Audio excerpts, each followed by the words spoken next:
one. We are live. Yes, good morning, London. Once again with Jimmy Cheng. Welcome back. Welcome back. Of course, I am very tired to be quite honest. I worked very late yesterday filming an episode for my YouTube channel. Hopefully, it will be out sometime this week. Originally, my plan was to have it released this afternoon, because my schedule is usually 12 p.m. for my YouTube, so Wednesday and Sunday. But I guess today I'm going to do the usual photography 101 live, which is at 3 p.m. Remember, 3 p.m. today, and Photography 101 live in my YouTube channel. I'm going to put the link in the description after this live stream. So remember to check that out. If you want to talk to me about anything photography related, Olympus related, you are very welcome to do so. So what are we going to do today? Like I mentioned, we have a schedule now. I'm going to give you some updates every morning, just how I'm doing, how I'm coping in London during this self-isolation kind of thing that everybody's experiencing at the moment. And then secondly, I will talk about a subject of the day or topics of the day. Today, I'm going to talk about how I became a photographer. So it's got to be interesting. Got some history there, so you can see my history, where it came from and things like that. Then, of course, I usually have a Q&A session, so you will be able to ask me anything, uh, anything, apart from something I'm not allowed to say, of course, whether it's personal life and, I can share some of my own stuff, but nothing about my kids or my family, and or anything that is unreleased, like Olympus stuff. At the moment, I don't actually have anything anyway, so don't ask me that. Good morning. Oh, good morning, Amy. How are you? And good morning, Trevor. Welcome to my live stream in London. Nice to see you guys in the morning. That's very, very good. Uh, okay, shall we get started? Remember, I do have a schedule now, so I'm trying to keep it solid so then you guys know what to expect. Also, time-wise, you can arrange your time schedule. You can set an alarm clock to see my stream every morning, Monday to Friday at 11 o'clock in the morning, London time. I'll try to stick with it, but of course, like I mentioned before, due to the fact that I'm actually working from home at the moment and, have family, have kids running around, I try to stick with the 11 o'clock dot on start time, but sometimes it could be 1 or 2 minutes late. You never know what's going to happen. Right. Also, there could be some background noises. As you know, kids are here full time now. They don't have school. So that's one other thing about being a family man. So that's life. Right. Okay. Let's get on with it. So I'm going to put a timer on. And here we go. Right. There you go. That's the timer for my 30-minute stream. And also, just before I start anything, remember I do have a sponsor page called Buy Me a Coffee. And if you like to buy me a coffee, click on that link there, and then you will be able to, offer me a drink, virtual drink. I'll be much appreciated. And thank you for those who already bought me a coffee. Really, really appreciate it. So much, appreciated from the bottom of my heart. So anyway, let's get started. So general update, what's happening yesterday or this week so far? London has luckily gone into a more heavy lockdown. So we're still pretty much the same as last week. So there's no school for kids.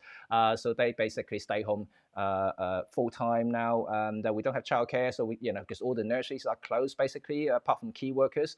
So everybody is staying at home, and it can be a little bit tricky sometimes, especially if you're both husband and wife are working, like myself. My wife is working right now opposite me at the moment, and my kids are watching TV because I need them to keep a little bit quiet. Not the ideal scenarios, and also because during the day, no matter how hard you try to work, it's always difficult with kids around, especially young kids. If you have teenagers, that may not be too bad. They can just do their own thing in the room and study on their own and do something themselves. But having young kids can be very, very challenging. Like yesterday, I tried to work. I couldn't work. My proper work actually starts about, I don't know, 10 p.m. So I worked until like 1:30 a.m. in the morning because I had to finish something. And that's the YouTube video I was trying to edit, or not trying to edit, trying to film, and for today. So obviously I don't have the time to edit that video now, so I would have to edit sometime today or tomorrow and get it released either Thursday or Friday. So that will be kind of my schedule, because it's very interesting. I'm going to tell you a little bit. I'm going to give you a little bit heads up for that episode later on in this stream today. Okay. that's my update. How are you guys getting on? Let me know in the comments down below. And I hope you guys are healthy and well. Yeah, don't forget to wash your hand constantly. Stay away from people. Like 2 meter rule. In the UK we have this 2 meter distancing, and so that's all good. Help yourself, help others. That's all I can say. Okay, let's see. Let's say some good morning to people. Yeah, I see some people already popping up. Trevor, Amy, Eli, Romain, La Casa. Yeah, good morning from France. How do you say good morning in France? Bonjour. Yes, bonjour. And do I sound okay? I think I'm really bad with French now. I'm telling you, I did study French for 2 years, and but I have no idea what I'm saying now, and which is really really bad. And Eli is of course from New York, and good morning. Is it? Wow, it's really early in New York, isn't it? Wow. Okay, well done you.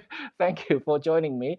And yeah, how are you guys? And I heard that you guys having a really big lockdown at the moment. So and so it's hopefully you guys are okay and stay healthy. Bring up this positive energy. Yeah, we're gonna keep it. Yeah, right. Okay. Oh, I do remember a question from Eli. Right, you did ask about ISO frame rates for videos. So okay, I'm gonna sidetrack a little bit and.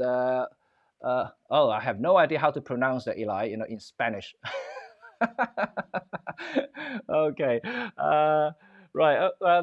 So I was going to answer your question yesterday, but let's do that today now and just try check it just a little bit. Right. It's kind of basic stuff. ISO frame rate in video terms is there is no definitive answer in terms of frame rate. Just a little bit like photography. I'm not sure your level in terms of photography, but ISO is the light sensitivity of the sensor itself. In traditionally, is the speed of the film itself, how sensitive it is to light. So the low. Oh, I'm sweating like mad. Okay, 1 second. Oh, God. And yeah, so I.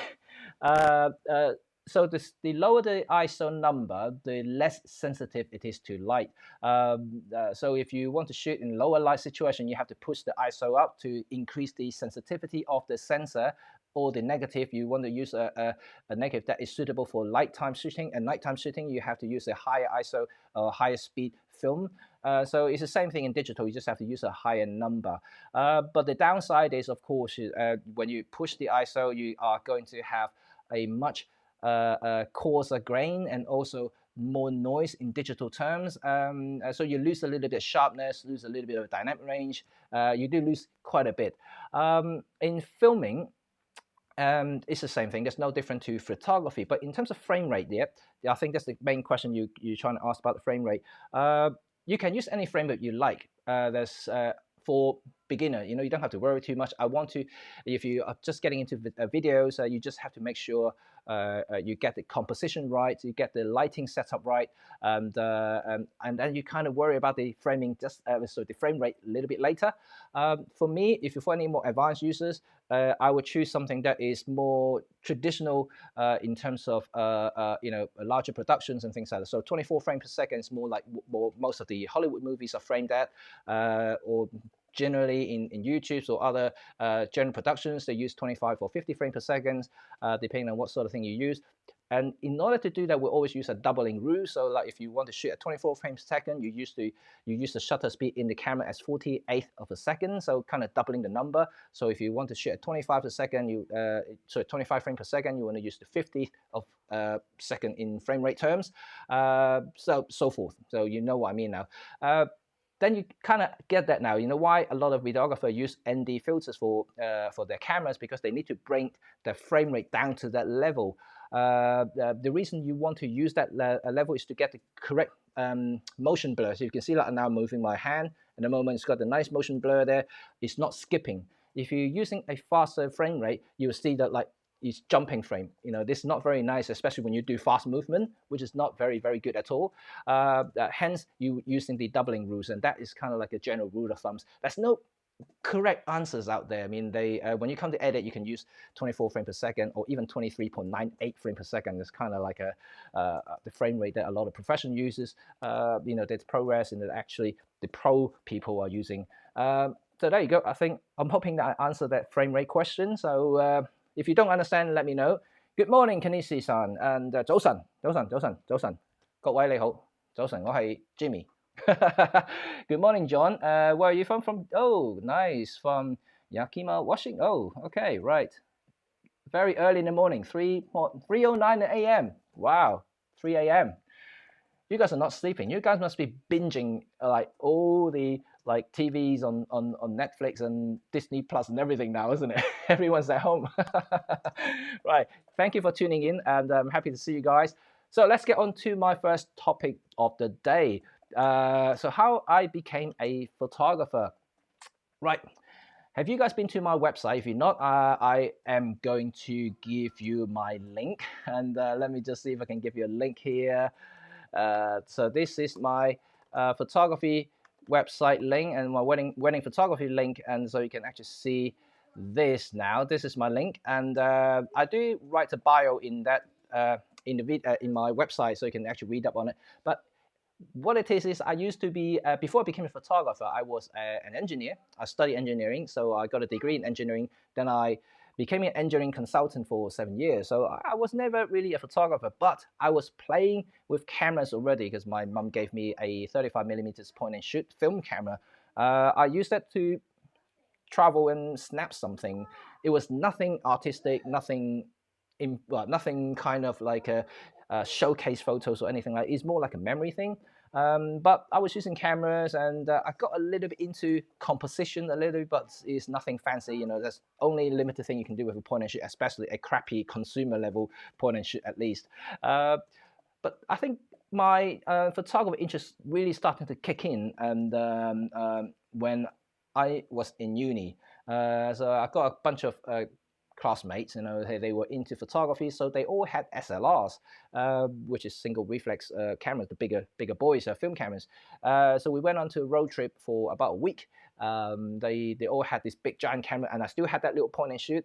So we went around for 7 days, you know, road trip 7 days around UK. So we went to Wales and drive up to Blackpool and all the way to Scotland and come back down to London. It was a really massive trip. We went to a lot of places, saw lots of things. We took lots of photos. We took about like 13, 14 rolls of films. It's quite a lot in those days, you know. Like these days in digital terms, it's nothing because 13, 14 rolls of film was about what 400, 450 photos. So which is nothing in today's time. You can easily take 400 photos in one place, which is the change of landscape these days. Oh, good morning, John, and good morning, Paul. So. So this is kind of very, very interesting thing that I to compare with film and digital. So after that road trip, when we got back to uni, we sent our films out for developing, and after about a week, all the films came back with the prints. We were looking at the prints and just trying to admire what we took, right? And I was shocked of how good or how much better in terms of quality coming out from the SLRs. It's not a geeky thing, but it just generally they are better because they have different angle of views. They can use zoom lenses. I was pretty much fixed. There are certain things I couldn't take, and also the lens on my point and shoot camera just wasn't sharp at all. So the picture came out just relatively average. So they got clarity in the film. I can just admire that straight away. Really enjoy that. So after that, I thought, okay, maybe I could get a better camera. But of course, being a student, I was broke. I got no money. So what happened was I spent a whole year saving. And I spent an entire a year of my uni, my second year. That is my second year in my uni, eating only chips. Yeah, it's not very healthy. So don't do that at home if you are planning to do similar things.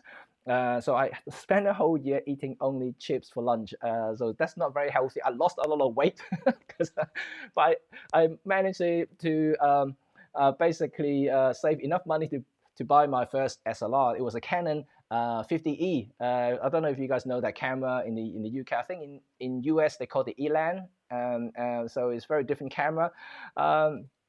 So it's really funny, that story, because I saved up for that SLR, then I started my photography journey.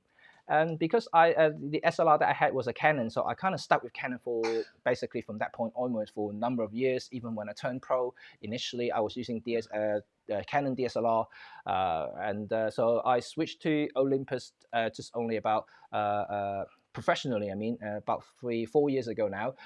Then before that, I did use Olympus since 2012, but it's more on the side. Uh, so that's kind of my journey into it. But when I first started photography, all I did was travel photography because that's kind of my thing. I think that's probably most people would do when they first started photography. You're really happy to capture places where you travel. You want to get that memory out. Then it's also quite easy. When I say easy, just because there's no rules and nothing, it's just pretty free. You just hold your camera and you see something nice, just snap it.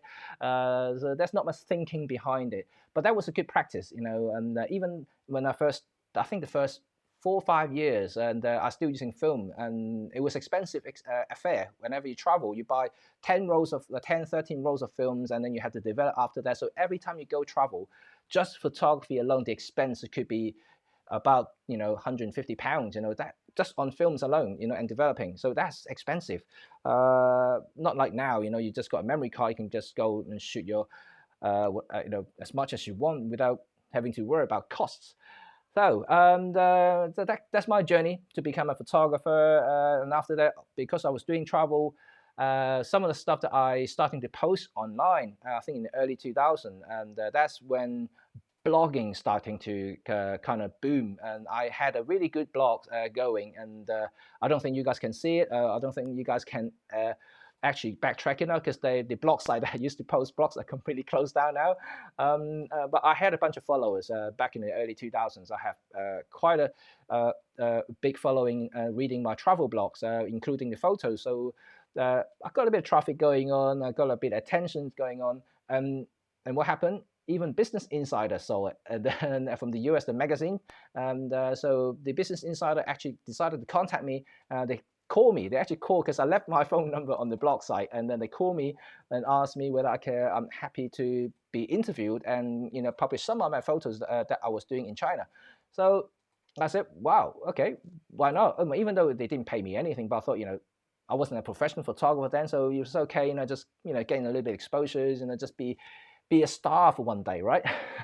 Okay, so then they published a few of my travel photo, and that was it. That's kind of the start of it, because I thought, okay, I got a bit of attention there. People starting to contact me to do some photography, and maybe I could start to make some money from a camera. Yeah, there you go. So I guess there's no rights or wrong there. You can start at any time in during your career, and if as long as you got the persistence, you got the determination, you can succeed in anything. And in photography, it's the same thing. Even if you don't want to be a professional, you have other commitments going on, you can still use photography as a really good hobby and to master something that you really enjoy, and it's a really good hobby. Yes, I keep using the word hobby. Okay, so Trevor, you asked me about LRPS. In fact, I acquired my LRPS actually 2 years ago, and I was asked to become ARPS, and but I simply don't have time to do it because I was so busy professionally. Having said that, now I may have time to do ARPS because now I'm at home. I've got not much to do, so that may be something that I could do and get my ARPS, and as soon as I can, really. Yes, I can share with my panel, actually. Let me just see. Okay, if you guys want to see it, I will be happy to show you. Where is my... I need to find it now. I can't remember where my RPS panel stored. Let's see. Oh, there you go. I think it is here. Right, if I put them up on the screen, and then you'll be able to see the images that I have. So, oh, these are tiny little things. These are thumbnails. So let me just put them up. You know what? Yeah, I actually cannot remember the exact layout that I did because you do need a really nice layout for the photos. So I'm just trying to find out exactly my layout. I would believe these are the center. Oh dear, I have no idea. So let me just see if I can reassemble my my thing here. Right, if I manage to mess that up, please forgive me. And okay, no, there's something wrong there. I am trying to figure it out somewhere. somewhere. Um, Oh no, this is not the portfolio. Oh no, this is not. Sorry, this is not. I apologize. My apology. No, this is not the my panel. This is not my panel at all. And yeah, I just realized these are not the photos I submitted. Right, Trevor, I have to show you, and from my next stream, perhaps I need to find them somewhere. I did store it somewhere. I just have to dig that up. But they're all black and white photos that I did. They all travel street photography, and they are quite nice.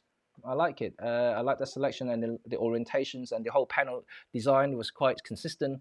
When you want to do LRPS, when it comes to the panel designs, you make sure that your photographs and your portfolio is not random. You know, you have to have a theme going first of all. You know, have to stick with the same theme, and preferably, you know, the order of the photo has to be mirrored from each other. You know, the left panel and the right panel has to be mirrored in a way, have similar sort of gestures and patterns going on, so that will help your presentation. So that would be very important. Okay, so anything else I want to show you guys today, though? Let me see. I do have some pictures I want to show you guys. Right. Let me see. And oops. Right. Okay. Remember, I just told you about the China photos that I got interviewed or published by the Business Insider in the US, and make the time to put a panel together. Yeah, no problem, Trevor. I will definitely help you that. So this is one of the photos that I took in China, and also being published by the Business Insider US and Australia. This is the photo, one of the photos I took. I'm going to show you a series of photos that was in that publications. So this is one of the pictures I took in Yangshu. To me, this is a very interesting photo because of the bridge that kind of split the frame into two. There's almost like a clear white line in the middle of the frame. You can see the two type of transport, and that's kind of like my thing. Always have that contrast or story in a frame. And so I was looking for something always like kind of like complete opposite or something different altogether. So in this case, the line in the middle of the frame completely split the frame, which is actually very interesting. The kid on top of the bridge was walking across, while the bottom you have these what they call the river taxi, and then so it's a different type of transport. You know, one using your legs and one using a boat or whatever you call them, and it's fun. I tried them. It's really interesting. So then I'm going to show you another picture. No, this is a very interesting, more like a documentary moment street photography shot that I did in Brussels. Yes, there was Brussels a few years ago when the Prime Minister from Austria was visiting the Parliament. I didn't know that, and I was just walking past the square. I just saw a lot of people just, you know, congregating, you know, just crowding up in front of the building behind. You can see right in the frame there.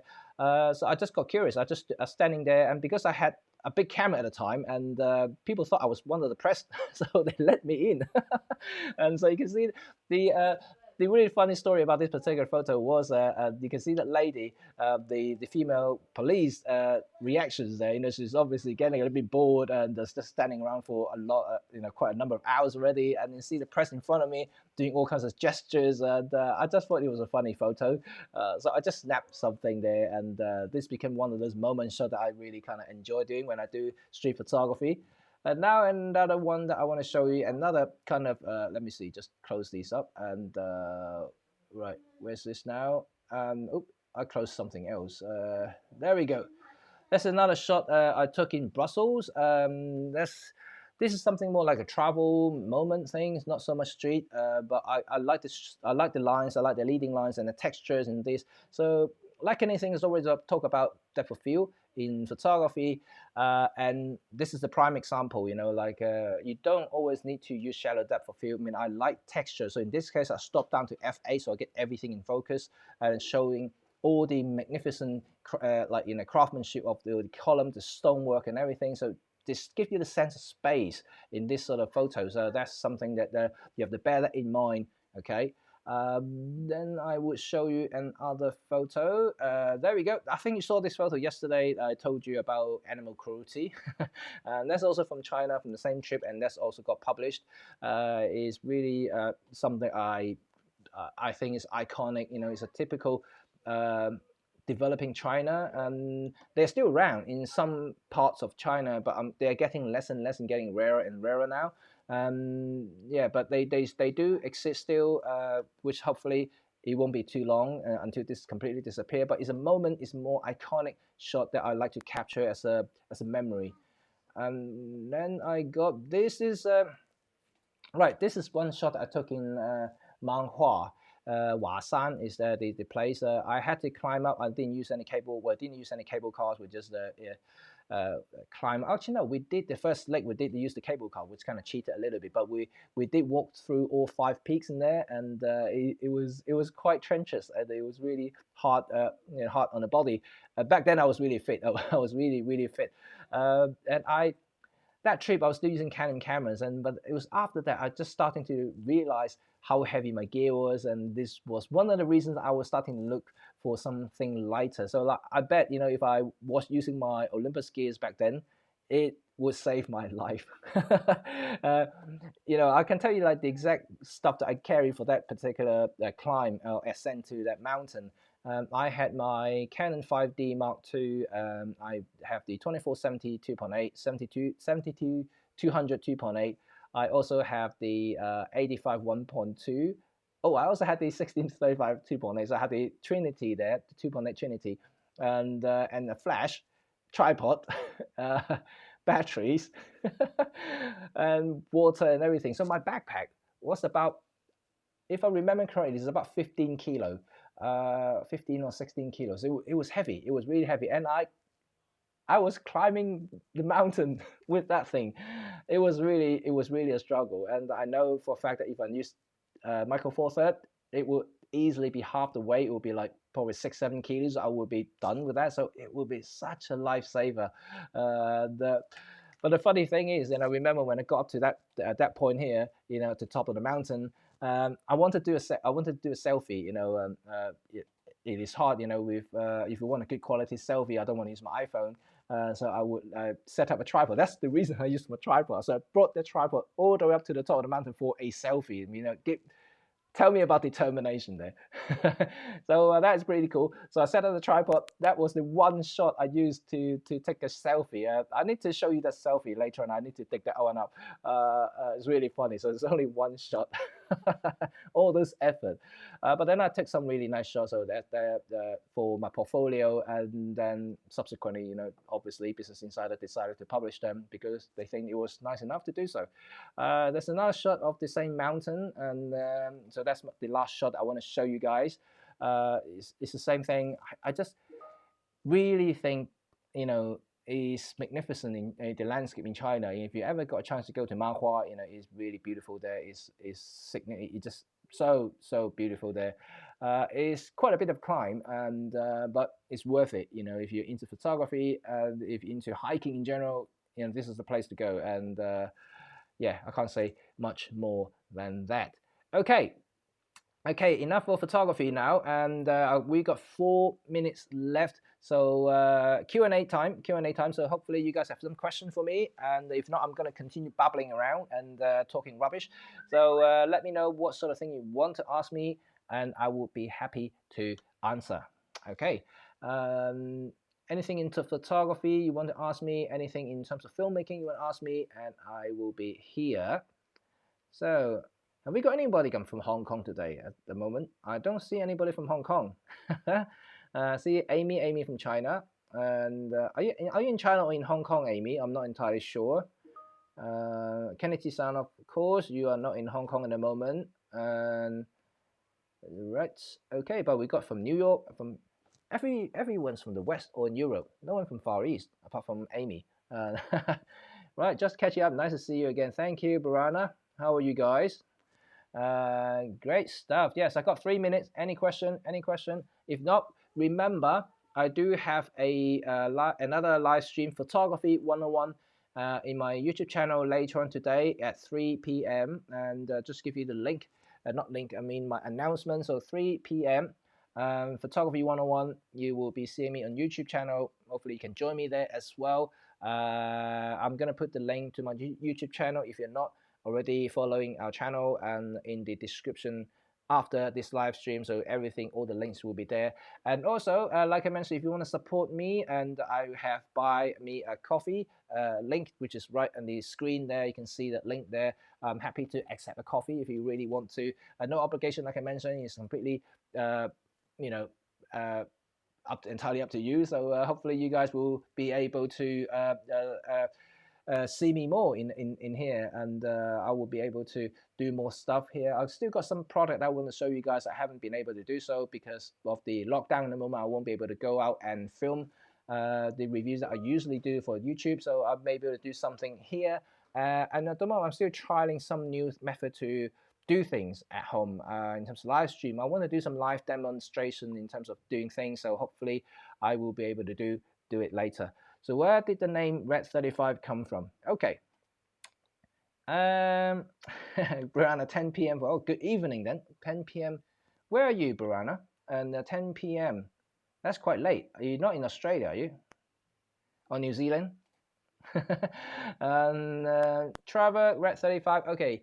Red is it's interesting, you know, and is coming from Leica actually. And people did ask me before, even though I'm Olympus about before Olympus, I was a Leica user. So red, it was the red dot basically, and 35 is nothing to do with Leica actually. 35 is just the focal length that I really enjoy using, because I look back at my entire career, photo career, in the 35 millimeters, the focal length is one of my most used focal lengths, and so I just decided to use that because that's kind of my vision, the 35 mm. So in Micro Four Third, this is one of the reasons why I use the 17 millimeters 1.2 Pro as my primary lens. This is exactly the one that I'm using to film at the moment.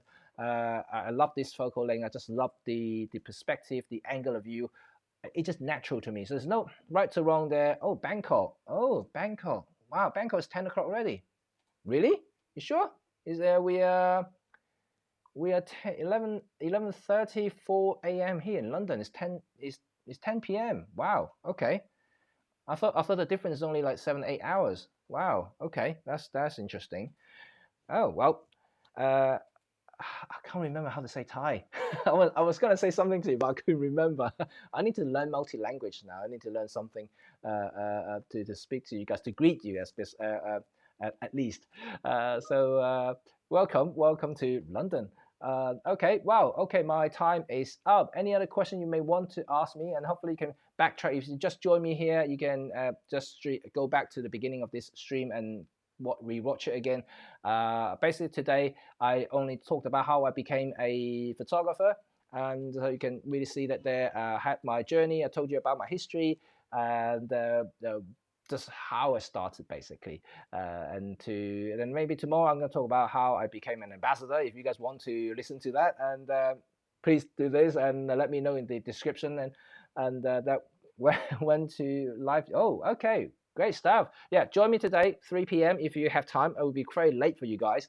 So 3 more hours to go.